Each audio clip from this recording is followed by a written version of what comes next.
Horace Greeley, who was a famous editor of the New York Tribune, was noted for having probably the most illegible handwriting there was.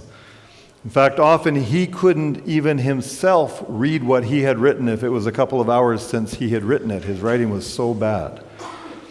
So one day, apparently, he wrote an editorial just before the paper went to press, and it was given to the typesetter, and the poor typesetter could not really read, could barely read what was there. He could hardly read it.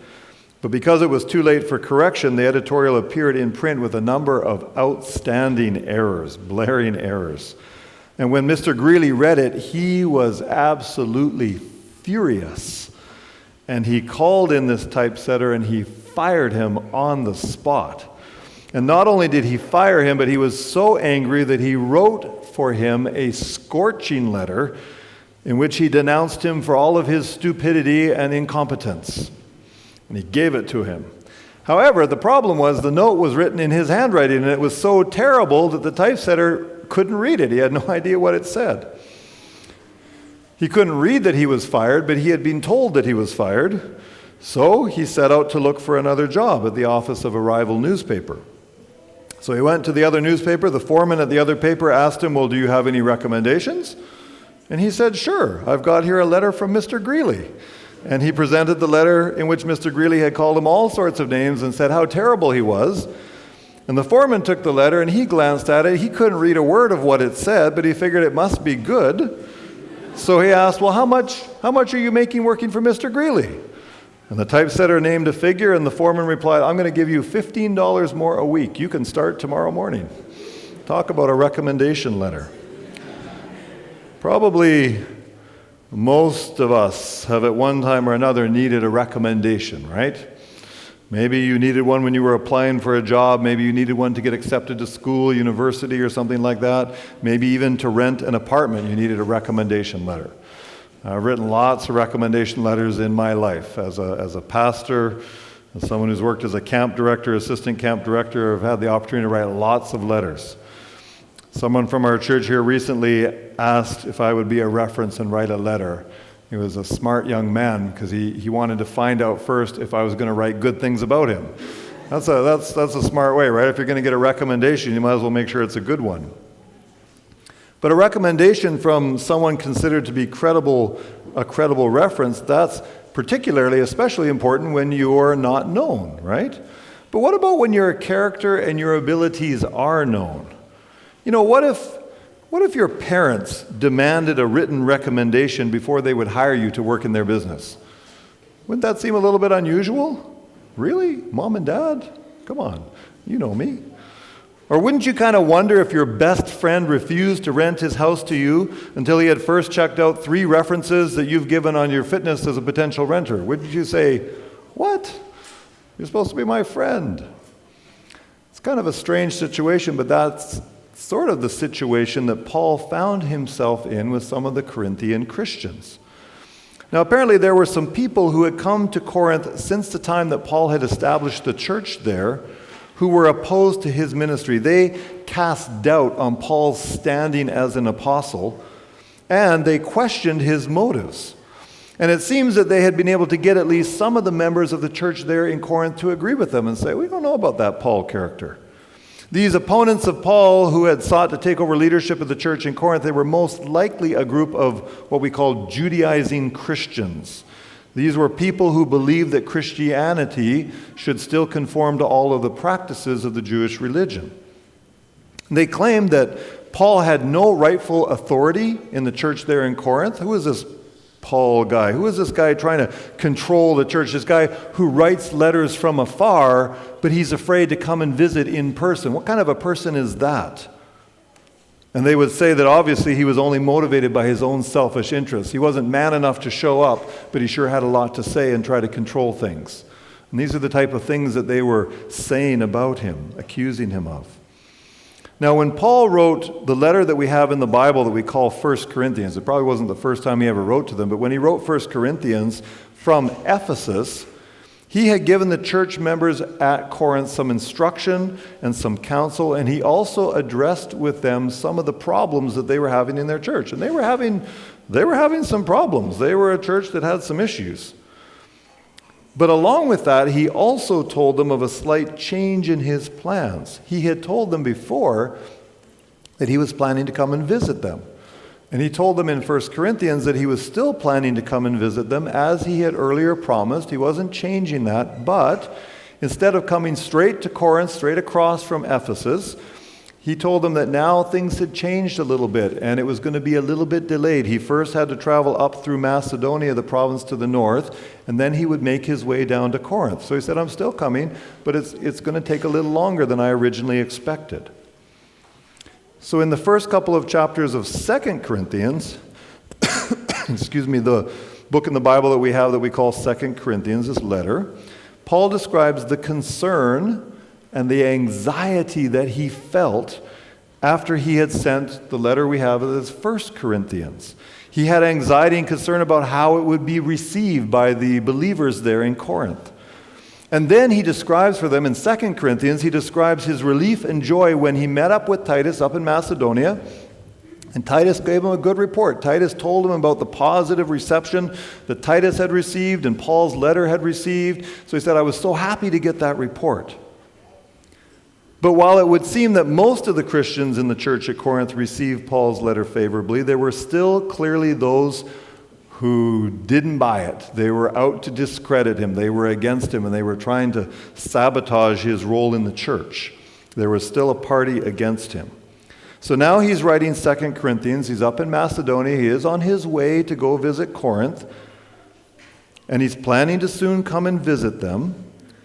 And he explains to them why he had changed his itinerary, because he wants to kind of like clear things up, clear up any misunderstandings, any rumors that might have been going around in preparation for his upcoming visit. He wants things to be settled before he gets there so that when he gets there they can do something important and not rehash rumors. And so he ends 2 Corinthians chapter 2 by stating that he and his associates were sincere workers for God. And now, if you'll open your Bibles, I'd like us to look at what he says next. 2 Corinthians, beginning in chapter 3. 2 Corinthians, chapter 3, beginning at the first verse of the 3rd chapter. He's addressed the accusations, he's explained his delay, he's assured them that he is still coming. And now he's talking about this issue of some of the statements that have been made about his credibility. 2 Corinthians chapter 3. He says, do we begin again to commend ourselves? Or do we need, as some others, epistles of commendation to you? Or letters of commendation from you? You are our epistle, written in our hearts, known and read by all men. So Paul is saying, Corinthian people, surely I of all people, I mean the founder of the Christian church in Corinth, surely I, the one who introduced many of you to Jesus for the very first time, surely I don't need to have or send ahead a letter of recommendation to validate my calling and my authority as a true apostle. Surely he's saying like, come on, you know me, and you know my fellow associates. You know what we're about. Because you see, back then, as Christians moved around from place to place, particularly Christian teachers, it was a common practice for them to take a letter of recommendation from the place from which they had come, encouraging the church, the place to which they were going, to receive them. And we see examples of how this worked. In fact, if you have your Bible there, you can go back to Acts 18, verse 27, and just see an example of how this process worked. There's several examples throughout the New Testament. Acts 18, verse 27. This is an example about a letter of recommendation that was written for the Christian teacher Apollos. Verse 27, it says, and when he desired to cross to Achaia, that is when Apollos wanted to go over to Achaia, the brethren wrote, exhorting the disciples to receive him. And when he arrived, he greatly helped those who had believed through grace. This was kind of a common practice. When a new teacher arrived in an area where he was unknown, these letters basically served as the credentials of that day. This was your kind of formal standing. They helped believers know who they should welcome as trustworthy Christian teachers, because there were also false teachers who traveled around as well. And of course, to make things a little bit more complicated, some of these false teachers would draft up false letters of recommendation for themselves. That would never happen today, or maybe it would, but it happened back then. So it helped if you knew somebody in the other place could say, oh, I know that person, that sounds like how they would write a letter, or check with somebody. So today things aren't really much different in that respect. With the church membership around the world as large as it is, nobody can possibly even begin to know everyone. Does anybody here know all the millions of Seventh-day Adventists all around the world? How many of you know everybody in this room right now? I don't. Have a hard enough time trying to keep track of that. So we can't know everybody. And sometimes a person will be traveling through and will maybe want to speak at a church, or maybe a member sometimes asks you to invite someone to church. But I don't always know who that person, in fact, I often don't know who that person is. I don't know if that person is supportive of the church. I don't know if maybe that person has an ulterior motive. Some people go around and they've got a whole side agenda they're working on. How are you going to know that? And unfortunately, there are those today, as in times past, who will sometimes use, frankly, deceptive means to try to obtain someone's endorsement. That happens. It happens with some of the people who regularly travel back and forth across the country committing fraud against churches. And I've heard very adept descriptions of what Pastor Schonder looks like. Oh yeah, I met him out in Victoria. What Pastor Sydenham looks like. I've heard all kinds of descriptions of pastors that are pretty good, but just because you visited a place and saw what a guy looks like, that doesn't mean he's endorsing what you're doing, especially the fraud you're committing right now. So you have to kind of be on guard. So as a precaution, what we do in those situations is we're supposed to check with the conference office. Because as a pastor, I have a responsibility to protect the pulpit of the church, right? Anybody just walks in and says, I want to speak? Can't just necessarily do that. And so we have a good system in our church around the world. Nobody knows everybody. So if there's a question, you can check with the conference. If they need to check with people, and they can say, yeah, that's okay, or maybe that's not a good idea. But now let's suppose Ted N.C. Wilson, our General Conference president, or maybe Mark Johnson, our president of our church in Canada, or maybe someone like Chris Holland, well-known Canadian It Is Written speaker. Let's suppose one of those gentlemen should call up the church office someday and say, we're going to be there in the North GTA area on a particular Sabbath, and if you would like, we would be willing to share a message with the congregation. I'm not going to need to first check and confirm that it's appropriate for one of those gentlemen to teach or preach here in our church. They're well-known leaders within the Seventh-day Adventist Church. Can you imagine me saying, well, Elder Wilson, it's very nice of you to call. I appreciate your offer, and it sounds pretty good. I think we can even arrange things and maybe give you the opportunity to speak here at Willowdale. But if you don't mind, if you could just scan your ministerial credentials, and if you could email those to me just so I can check those out, then we'll see if we can schedule you in. Wouldn't that be kind of strange? That would be kind of embarrassing, I think, for me and him. And that's sort of how it was for Paul here with the Corinthians. I mean, for crying out loud, he had established the church there in Corinth. He had maintained ongoing contact with it all along. So really, there was no need for him to have to try to prove or validate his ministry as an apostle. He shouldn't have had to do it. He could have been quite offended. But it's interesting what he does instead. Go back there to 2 Corinthians chapter 3 and look at verse 2 specifically, because that's where I want us to focus today.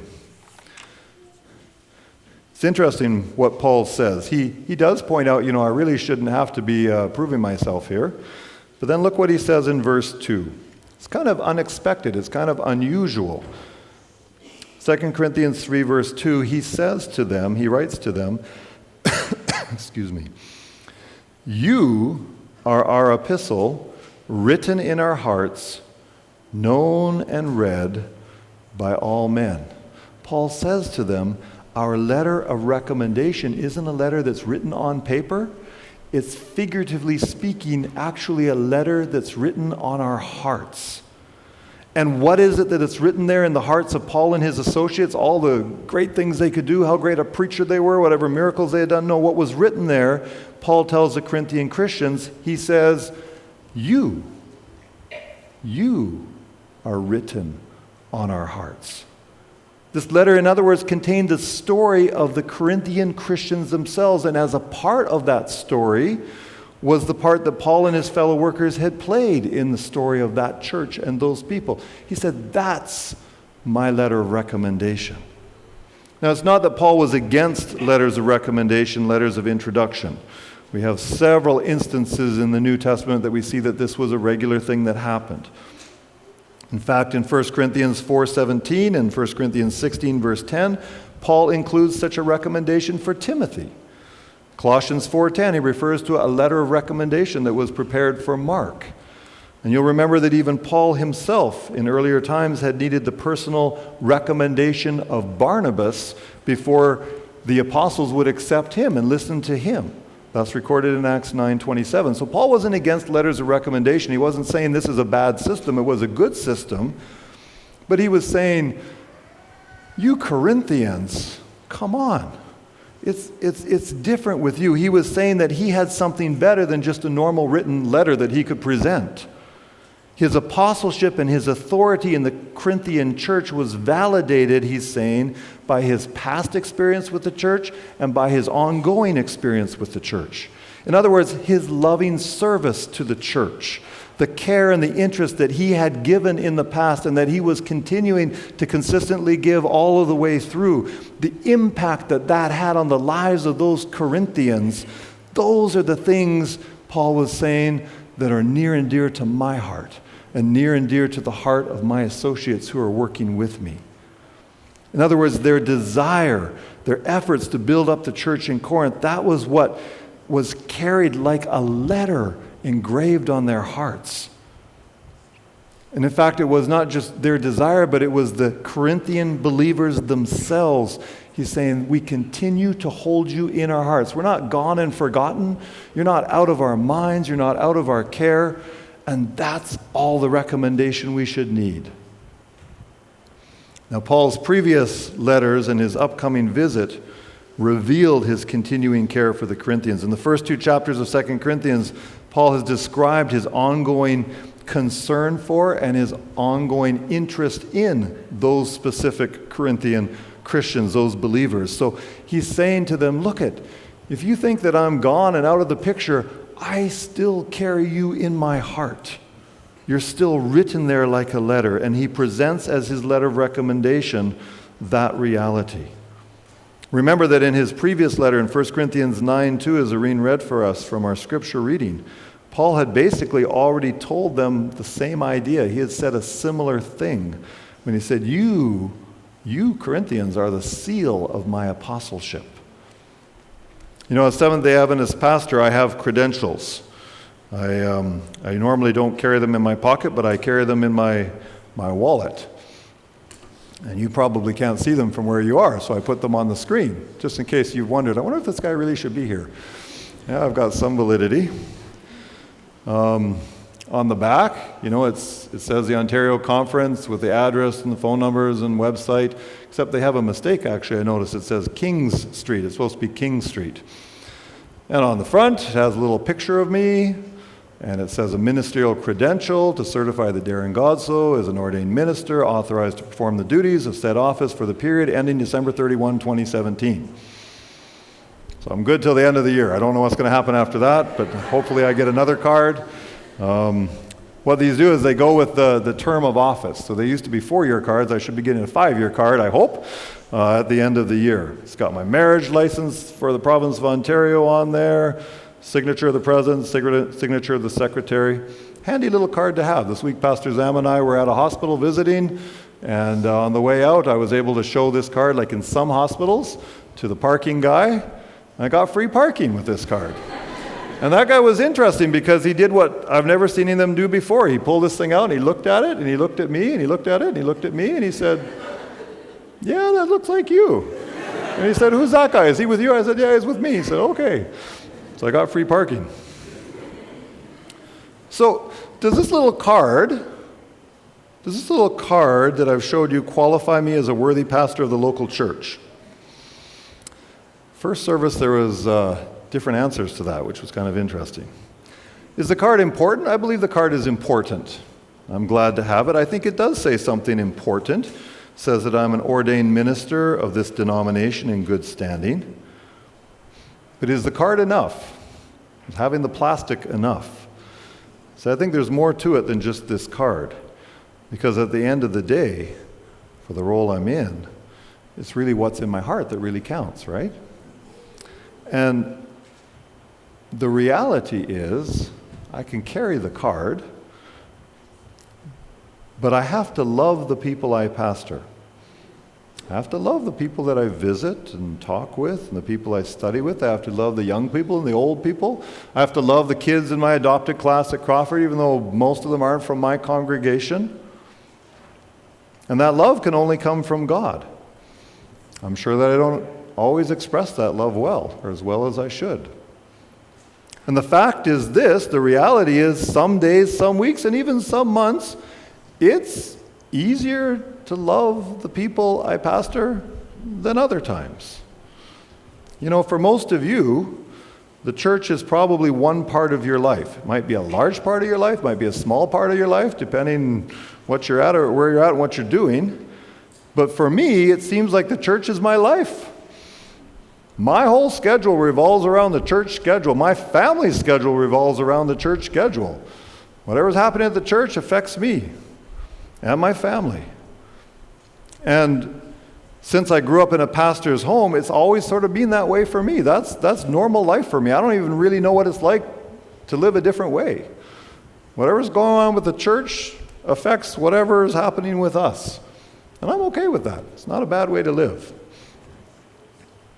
And there are times when I feel such joy and happiness and satisfaction, times when I am so proud of my church globally and my church right here, and the people of the church. There are times your chest is puffed out with appropriate pride. And then there are times when I feel sad or discouraged or frustrated or disgusted. And there are times of anxiety and fear where you're like, oh, what's going to happen or what is happening? And there are times of hope and anticipation and excitement, and you're like, wow, this is so much fun, this is so cool. And when things go bad or things seem to go nowhere, I can feel a very heavy weight of responsibility. Hard to sleep at night and hard to live during the day. And then there are times when I am just overwhelmed by the grace that I see Christian people in my church show.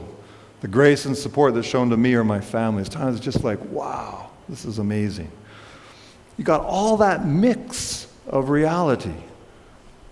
And through all of that, I have a responsibility to try to love the people I pastor. And so do my colleagues. And to do the best I can to act from right motives. And when I do less than my best, which I'm sure happens at times, some people might think most of the time, I have to keep in perspective that God is merciful and God is forgiving, and keep looking to Him for help. So I have this hope, pastors have this hope, that in the end, when all is said and done, I'm not getting ready to retire or something like that. I wish I could, but I'm not. In the end, you hope that God has enabled me to do something positive, something helpful, something encouraging, that maybe there will be at least a little bit of evidence of that left in somebody's life. And at the end of the day, if that's what it is, that's okay. That's worth it. But it's in that process of loving the people you pastor, the point is, that's how people get written on your heart. And that's what best qualifies a person as a worthwhile minister. So what does any of that have to do with you? Why do you need to sit here this morning and listen to me talk about being a pastor, talk about ministry? Well, if Paul's words here in 2 Corinthians 3 verse 2 only had meaning for me as a pastor, I could just study them myself at home. I could pray about them and think about them and muse about them and meditate about them and preach something else today. So you wouldn't have to listen to it. You'd have to listen to the other sermon, but we wouldn't have to listen to that one. So why talk about it today? Well, since we believe in an important biblical principle called the principle of the priesthood of all believers, this Bible teaching that says really we're all ministers of God. Yes, some people are ordained full-time pastors. They do that as a full-time living. And there's much more who are representatives of Christ in whatever setting they're in, but the principle says that we're all ministers. And if that's true, and I believe it is true, then that means there's something here for all of us as followers of Jesus. So it's worthwhile what we're talking about. And the main point I want to get across to you today is this. I hope you'll remember this, if nothing else. I hope you'll remember this statement that Christian credentials are carried in the heart. I don't have a bunch of pictures for you, but I have these words on a screen so you can hopefully see them and maybe remember them. In fact, I invite you to say that with me. Christian credentials are carried in the heart. As Christians, we carry our credentials not in our wallets, not printed on some little placard like some hospital worker or something, not at the end of a lanyard around our neck.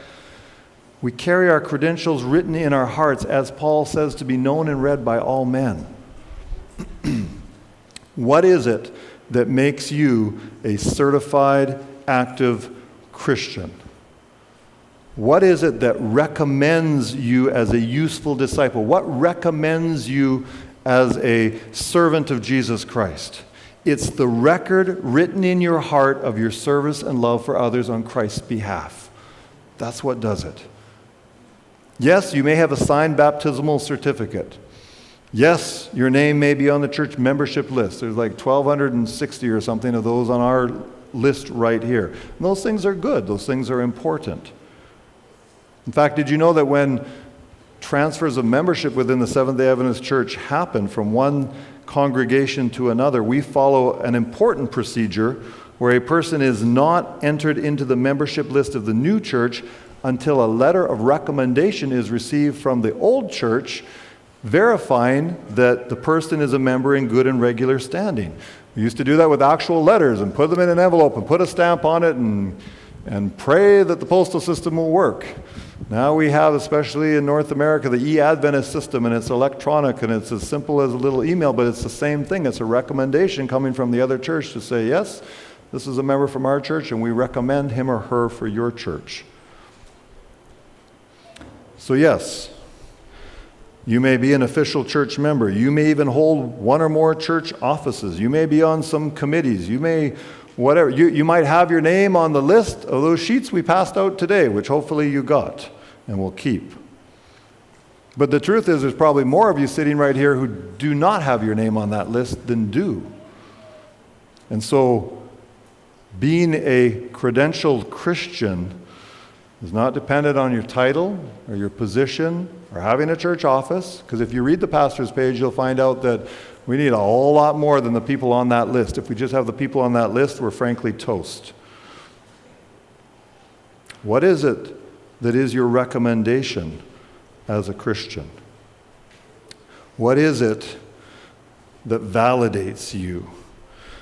All those other things are important. Being a member, all that stuff is important, don't get me wrong, but ultimately it's what's written in your heart that validates your position as a true minister of Christ.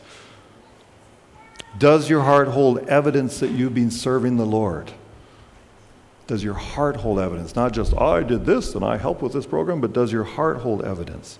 Is there a record there of positive things? Maybe there are many things, maybe there are few things, maybe they're big things, maybe they're little things. Is there a record in your heart of things that you have done to try to help encourage others, try to help build up your church? That's what qualifies you. It's not a matter of merely accumulating good works to be recorded somewhere. It's a matter of your service for Christ coming from the heart, so that what happens in the lives of those people that you love and serve in real day-to-day life is not just something you do to look good or something you do out of obligation, but it's something you do that actually becomes a part of you and gets on your heart. And that means that through the ups and the downs of church life and relationships, your church family is still held in a special place in your heart. That's what happens for real Christians. But what if your church isn't doing so great? What if your church has some quarrels sometimes? Does that ever happen in churches? What if your church has some problems? What if your church has a low NCD score? And you were so frustrated with the church when you filled out the survey, you made sure it had a low score. What about those situations? If that's your church and that's your credentials, then does such a church wipe out the validity of your Christian credentials? I want to say to you, not at all. Because remember this example we're looking at of Paul and the Corinthians. The Corinthian church, what a church! Those guys had problems, they had issues. They had more than their fair share of problems and struggles. And yet Paul said that those Corinthians were his letter of recommendation written in his heart. Really? If I was Paul, I might have said, have you seen the church at Philippi? Do you see how generous they are, how harmonious, how loving, how wonderful they are? That's my letter of recommendation. You know that I started the church at Philippi? And I was involved there, and it's going so well. So if you want to know if I'm a good apostle, why don't you look over there? But Paul doesn't say that. He says, you Corinthians, messed up as you are, you're my letter of recommendation written on my heart. And that shows us that it wasn't the success, it wasn't the purity, it wasn't the harmony of the Corinthian believers that made them Paul's recommendation. It wasn't even really about them. Rather, it was Paul's choice to consistently love and care for them through it all, even with their issues. And that can be encouraging for us, because as a representative of Christ, it's not the performance of the church, it's not the performance of the people in the church that your recommendation is based on.